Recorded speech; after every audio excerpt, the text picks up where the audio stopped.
Bienvenidos a esta nueva edición de Poder y Dinero. Es un placer estar con ustedes. Esta es una edición especial que hacemos junto con el Miami Strategic Intelligence Institute.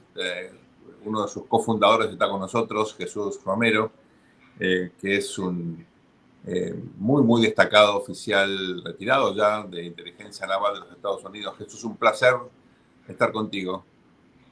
Gracias a ti, Sergio.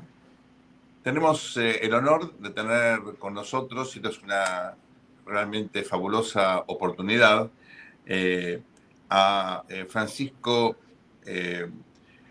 Calixto Giampetri. Es vicealmirante, es un muy destacado oficial de la Marina peruana, y queremos comprender qué está pasando entre Colombia y Perú. Ustedes saben que estamos siendo testigos de un conflicto de características muy singulares, con un presidente, Gustavo Petro, que está aprovechando esta oportunidad para galvanizar un conflicto que en principio parecía realmente muy acotado y que sin embargo se está convirtiendo en una cuestión realmente muy grave. Jesús, si te parece bien, ¿nos puedes dar una introducción a este conflicto para poder luego poder charlar a fondo con el vicealmirante? Sí, por supuesto. Esto es simplemente todavía el esfuerzo de la expansión del socialismo del siglo XXI.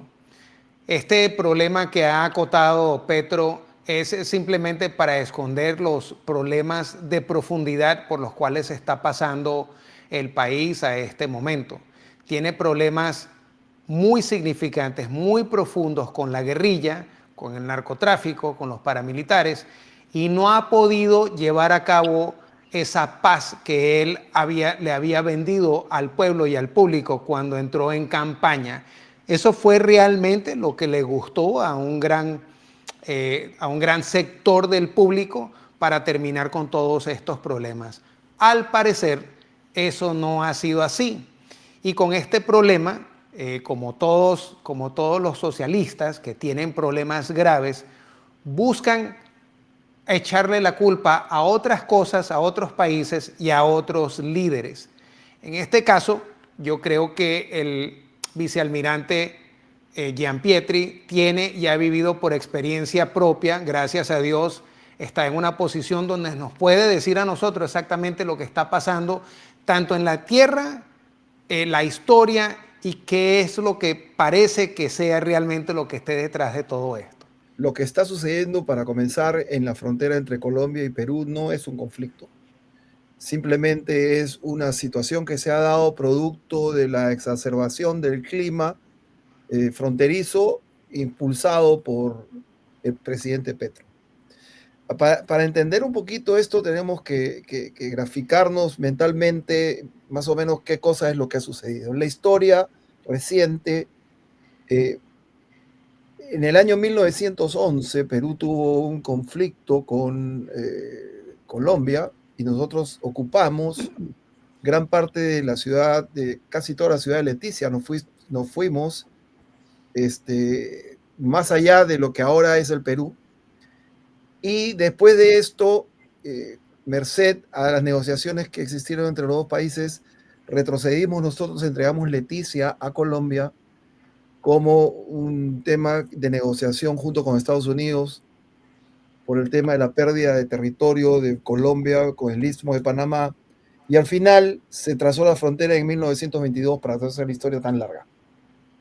Cuando se trazó las fronteras, se estableció de que el punto de frontera era el río Amazonas en el Talhuec. El Talhuec es la parte más profunda del río, y se trazó la frontera en 1922 y fue después de 1934 esto ratificado con el protocolo de Río de Janeiro.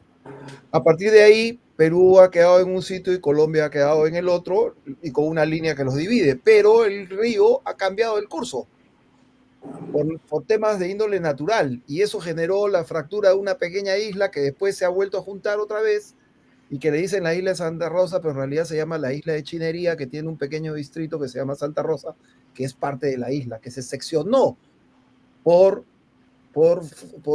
erosión del río, porque los ríos en la selva tienen una configuración meándrica, o sea, es como serpentean, ¿no? Y no corren, no discurren por un valle, es selva baja, y cada vez que hay una avenida nueva de lluvias, nueva avenida de agua por cada temporada, el río cambia su curso. Pero la frontera ya quedó establecida en el año 1922 con el talhue que existía en ese instante, y el hecho de que cambie el río después no puede originar el cambio de la frontera. Eso es una cosa totalmente ilógica. Si hubiese sucedido al revés, nosotros estaríamos pidiendo que nos devuelvan Leticia en este instante, y esa no es la situación. Entonces, Petro amaneció un día y dijo, bueno, ahora esa isla de nosotros y Perú no tiene ninguna soberanía, etcétera, etcétera. ¿Por qué? Es la pregunta. Y como tú bien has descrito, la situación interna de Colombia en este momento es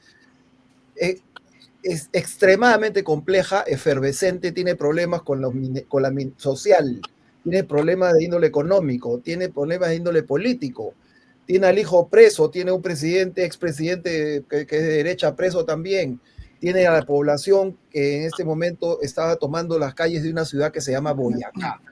Y en la ciudad de Boyacá, todos los años, el 7 de agosto, se hace la celebración central de la independencia de Colombia, y había tomado la población de Boyacá, amén de los agricultores y de los mineros, toda la ciudad. Entonces Petro no podía ir a Boyacá a hacer la celebración anual de la independencia, entonces tuvo que generar algún artilugio para desviar la atención y poder justificar su no presencia en Boyacá, y se presentó en Leticia reclamando una isla que es del Perú, y que, dicho sea el paso, si ustedes entran en este momento en la cartografía oficial de Colombia, la línea de frontera está más allá de la isla de Santa Rosa, o sea, y de la isla de Chinería y del distrito de Santa Rosa.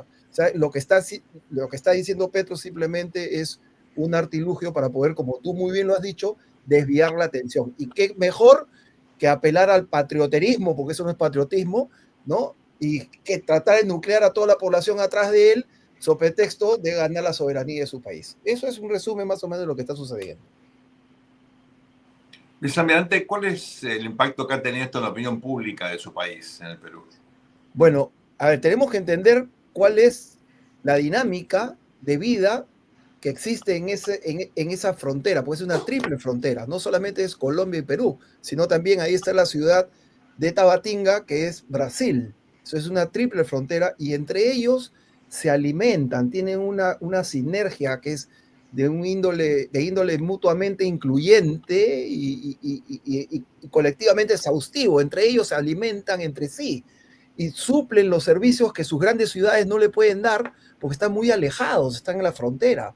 Por ejemplo, la conexión entre Leticia y Bogotá solamente por avión, no se puede llegar por tierra. La conexión entre Santa Rosa, el distrito de Santa Rosa, e Iquitos, que es la ciudad más cercana, solamente se puede hacer a través del río, 15 horas de navegación. Entonces, estamos muy alejados en esa zona de sus ciudades más cercanas, entonces entre ellos se retroalimentan. Entonces la gente cruza la frontera de un lado hacia el otro. Es más, hay poblaciones que tienen ya lazos sanguíneos en un lado de la frontera y en el otro no. Entonces se curan en Brasil, van al colegio ¿cómo se llama? En Colombia, cruzan a comer en el Perú, y esto es la dinámica normal. Entonces las poblaciones no tienen ellos no sienten ningún enfrentamiento. Esto es un tema, es una cortina de humo, es una tramoya que está colgando Petro delante de todos sus problemas.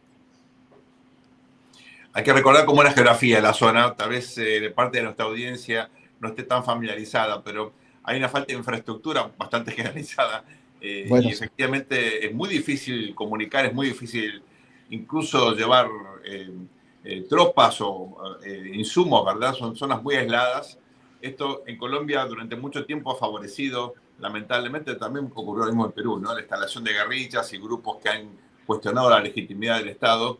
Me gustaría, Jesús, dejarte a ti que platiques que dialogues con el vicealmirante, porque hay elementos puntuales de esta crisis que me parece que serían interesantes destacar, ¿verdad? ¿Cómo no? A mí me parece un poco interesante esta dinámica que se ha presentado, porque yo personalmente he estado en esa zona tripartidista. Yo he estado en el Putumayo, yo he participado en reuniones entre Colombia, Brasil y el Perú. Y he visto personalmente la zona de confluencia donde pasa el comercio, donde pasa el turismo, donde tenemos todos objetivos generales y muy particulares. Vicealmirante, ¿usted nos podría decir si todavía existen estas reuniones tripartidistas también de defensa, militares, policíacas, en esta zona, y si ha habido algún tipo de repercusión por parte de Colombia que no le está atendiendo tal vez al Perú? Y lo que sí he notado es que también el presidente Lula se ha mantenido resguardado sobre el tema tripartidista. Bueno, referente a existe un convenio que se llama el Bracolper, que es Brasil, Colombia y Perú. El Bracolper se ha reunido hace 2 semanas para intercambiar información, hacer más eficiente el proceso de la lucha contra el enemigo que tienen en común, que ahí sí hay un enemigo común a los 3 países, que son el crimen transnacional, llámese el narcotráfico, la tala ilegal, el tráfico de madera, el tráfico de niños, el tráfico de oro, etcétera, etcétera, que son temas de crimen transnacional que nos competen a los 3 estados, y en eso deberíamos estar nosotros preocupados. No hay ningún enfrentamiento entre el pueblo peruano y el pueblo colombiano. Lo que está haciendo este señor Petro y sus atláteres o corifeos es impulsar una situación que no es tal. Tanto así de que él ha hecho, por ejemplo, hace 3 días, que sobrevuele un avión militar colombiano sobre el río, pero coincidentemente se salió un poquito a la frontera sin darse cuenta el piloto, ¿no? Y se metió al espacio aéreo peruano. Y después, bueno, hemos puesto una carta de protesta, etcétera, etcétera, todo el procedimiento diplomático, y ellos dicen que, bueno, fue un error del piloto, que no calculó bien. Eso es un tema hasta infantil, ¿no es cierto? Más allá de eso, ¿Tú temes de que eso pudiese llevar a un problema de escalada? Bueno, lo que ha hecho el Perú en ese momento, primero es un poquito bajar la presión en la línea, como decimos nosotros, ocupar el terreno, hay tropas ahí en mayor densidad que lo que normalmente hay, pero, por ejemplo, hubo una situación de una lancha con policías de Colombia que intentaron desembarcar en Santa Rosa. Por supuesto, fueron repelidos no por la policía peruana ni por la Fuerza Armada, sino por la misma población. Y se dieron la vuelta y se fueron y nadie desembarcó. Pero, sin embargo, el día de ayer, el ex candidato presidencial, que no recuerdo mucho su nombre, tristemente célebre señor, porque no me acuerdo ni cómo se llama, cruzó la frontera, se metió a la isla de Santa Rosa y plantó una bandera colombiana en Santa Rosa, y este señor es del mismo partido de Petro. Entonces lo que están haciendo es incentivar al conflicto con este tipo de maniobras hasta infantiles, ¿no? ¿Qué cosa hizo el Perú? Descolgó la bandera, y contra lo que mucha gente creía que iban a tirar la bandera al piso, etcétera, etcétera, al contrario, han respetado el símbolo de la bandera colombiana, la han doblado como dice la ceremonia que debe hacerse, y la bandera ha sido guardada para entregarse a la Colombia después, ¿no? Respetando al pueblo de Colombia, porque la bandera de Colombia no representa a Petro, representa al país, al pueblo de Colombia, que a nosotros respetamos y tenemos las mejores relaciones. No hay un problema fronterizo, no hay una crisis. Es un tema que realmente Petro está tratando de crear para tapar su ineficiencia, ¿no? Lo que a mí me preocupa es un escenario que se pueda dar, que ustedes muy bien lo han dicho, ¿no? Con los aliados de Petro, que son la gente de la guerrilla, que generen enfrentamientos y escaramuzas la guerrilla con el ejército, con la Fuerza Armada del Perú, y se identifique como que es el Estado y no la guerrilla la que está haciendo este enfrentamiento, y generen un enfrentamiento entre los 2 estados, ¿no? Eso es algo que nosotros tenemos que estar muy vigilantes para que no vaya a suceder, ¿no? O sea, al estilo chavista. Así es. Este es de manual. Esto es de manual. Tú tienes un problema interno, búscate un enemigo externo. Y si es un tema de frontera, mucho mejor. Y listo, vamos todos a defender el patriotismo, etcétera, etcétera. Esto es de manual, by the book, como se dice en Estados Unidos. Vicealmirante Jesús, me pregunto si Brasil, que siempre ha tenido un rol importante en la región y es en este sentido un tercer estado que podría servir, ¿verdad?, como para facilitar, a pesar de cierta afinidad ideológica que naturalmente existe entre el presidente Lula da Silva y el presidente Gustavo Petro, ha jugado Brasil, sobre todo su diplomacia, que es tan profesional, y de ya sus Fuerzas Armadas, ¿no?, que son ejemplares en la región, ¿han jugado algún rol en este conflicto o se han mantenido equidistantes?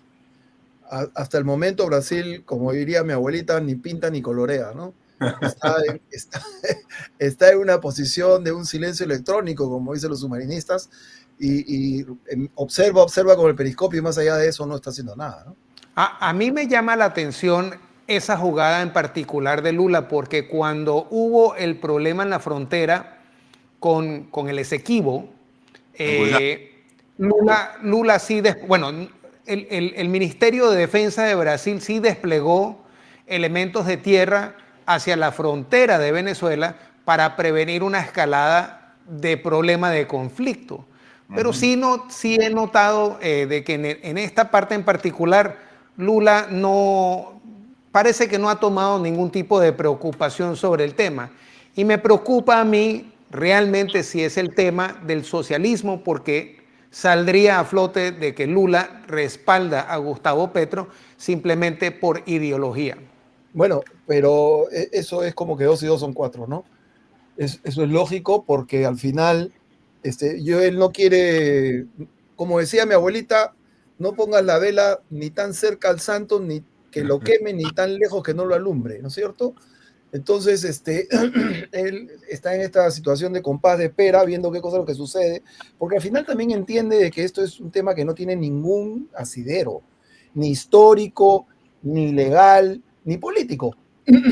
Si en este momento ustedes ingresan a la página oficial, y yo los invito a hacerlo después del programa, y a los que nos están escuchando también, a las páginas oficiales de la cartografía colombiana, en la cartografía colombiana está claramente limitado la frontera con Ecuador, de Colombia y Perú, y ahí está toda la isla de Chinería, incluyendo el distrito de Santa Rosa, en el territorio peruano. O sea que si Petro, entre comillas, quiere llevar esto a la Corte de la Haya, de la cual, dicho sea de paso, él ya no es parte porque ya se retiraron, entonces, bueno, claro, cuando le conviene sí quieren ir y cuando no les conviene no, ¿no?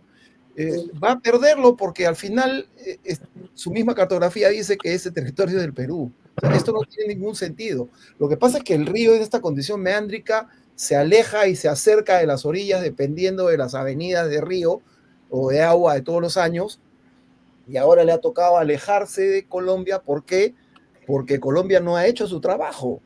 Ellos han debido de dragar el río Amazonas para que el agua no se vaya de su brazo de río, y eso no lo han hecho por años, de años, de años, y ahora naturalmente el río se está alejando porque se está arenando.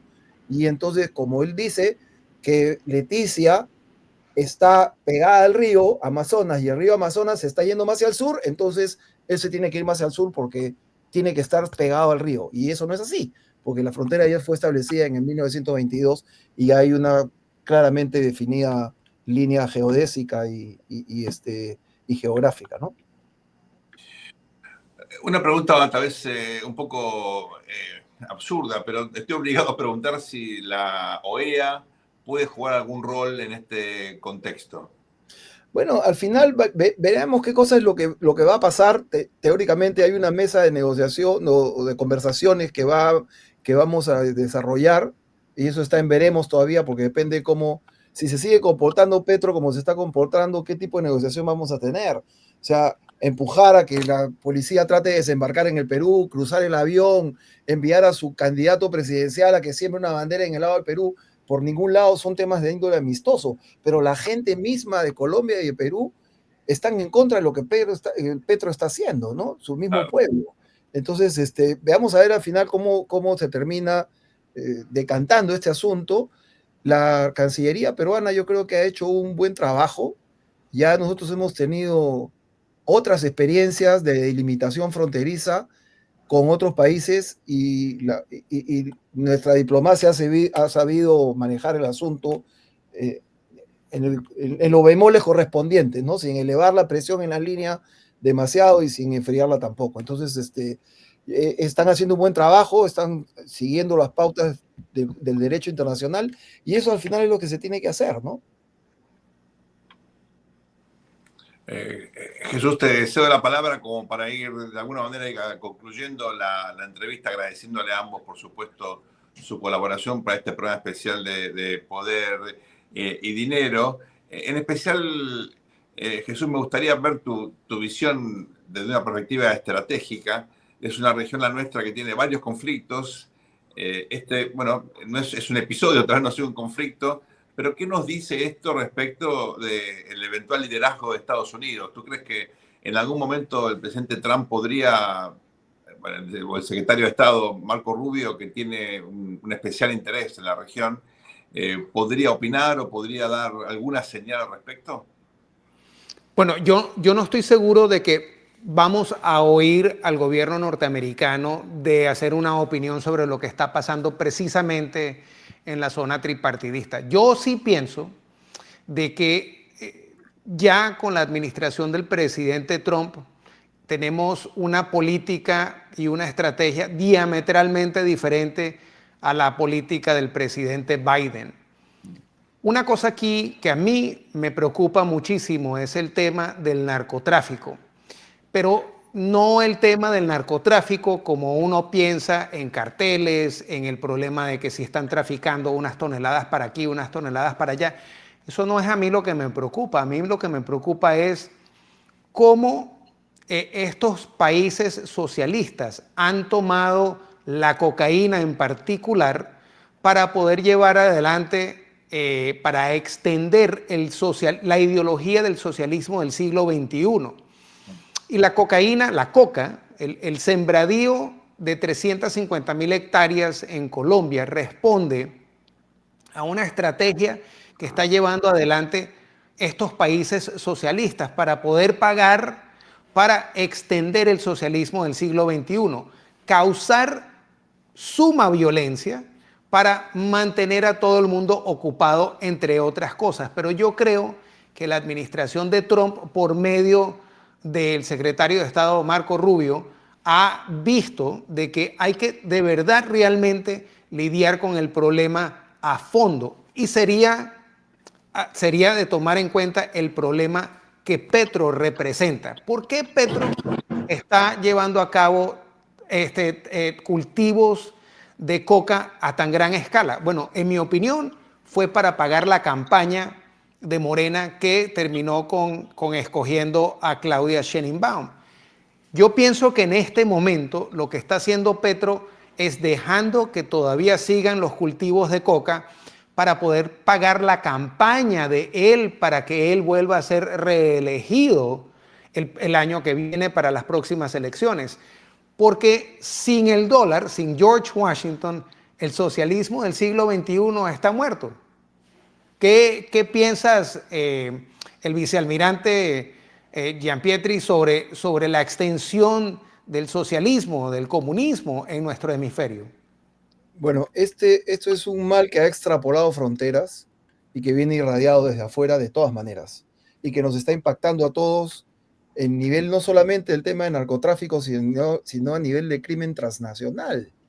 En este momento en el Perú estamos siendo, entre comillas, atacados por crimen transnacional que va mucho más allá de solamente el narcotráfico. Por ejemplo, ha pasado a ser el commodity ilegal número 1, el oro en el Perú.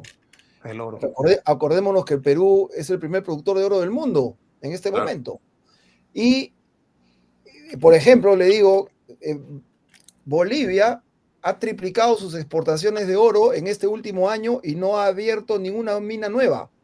¿De dónde viene todo ese oro? Viene del Perú. Entonces, el oro ilegal, que es un commodity mucho más fácil de negociar que la droga, está subvencionando y hasta reemplazando el narcotráfico. Y está utilizando el narcotráfico como mecanismo de lavado y eso reditúa para la compra de oro ilegal y ahí están cerrando el circuito. más allá de la tala ilegal, de la prostitución infantil y de todo el crimen transnacional. Entonces, es necesario de que nosotros nos concentremos en luchar contra estos flagelos de crimen transnacional, en vez de estar preocupándonos en que si la isla amaneció un día y al día siguiente no, y ahora es mía y en vez mañana es tuya. A Petro le salen de un momento a otro estos improntus patrioterísticos o patriotísticos, no sé cómo llamarlos. Sin embargo, en el oeste tiene 3 departamentos que casi se los ha regalado a Venezuela y donde se están desarrollando actividades ilegales a diestra y siniestra. Entonces, Petro está totalmente equivocado en su posicionamiento y lo que más nos puede marcar es su desquiciada amenaza velada, ¿no? Porque él dice, y la frontera se mueve hacia el sur, el río, y nosotros también vamos a mover la frontera, es mentira. Segundo, yo no soy un hombre de guerra, pero conozco de la guerra, mentira. Petro no es un hombre de guerra y tampoco conoce de la guerra, porque Petro es un terrorista disfrazado, ¿no? de guerrillero que edulcora de una u otra manera su constante violación de tratados internacionales, porque él nunca se ha manejado con la regla de la guerra. Él ha manejado crímenes contra poblaciones indefensas, contra niños, contra mujeres, ancianos, etc. Acuérdense de las cárceles que nosotros le denominamos en el Perú cárceles del pueblo, que esta gente también tenía casi tenía enterrado vivos a sus prisioneros ahí. Entonces, eso no son temas que están regulados por las leyes de la guerra. Entonces, a mí Petro no me va a decir que él es un hombre de guerra y que conoce la guerra, porque él lo que conoce es de terrorismo. Y no, él no puede llevar a su pueblo en forma tan alegre a un enfrentamiento bélico, escudándose en la vida de sus pobladores o de sus soldados para de una u otra manera desarrollar sus sueños de opio. Cuando Dios quiera que las cosas vuelvan a su cauce y que efectivamente esto no pase una escaramuza menor, la verdad que estamos súper agradecidos a ambos. Jesús, contraalmirante, fue un placer platicar con ustedes y bueno, ojalá que podamos volver a hacerlo, pero con otros temas en la mesa menos graves y sobre todo pensando en el continente, bueno, tratando de solucionar problemas y no de crearlos artificialmente. Así Okay, que gracias a ambos, un placer enorme que hayan compartido su sabiduría y experiencia aquí en Poder y Dinero con nosotros. un gran abrazo y muchas gracias. Un abrazo, Jesús. Gracias a ti, Sergio, y un placer verte otra vez de nuevo, vicealmirante. Un gran Hablemos abrazo. hablemos de geopolítica la próxima vez. China Tal en cual, Sudamérica, tal cual. Irán. Hablemos. Un Vamos a hablar. abrazo. Muchísimas gracias por acompañarnos en esta edición especial de Poder y Dinero. Hasta muy pronto. Gracias. Gracias.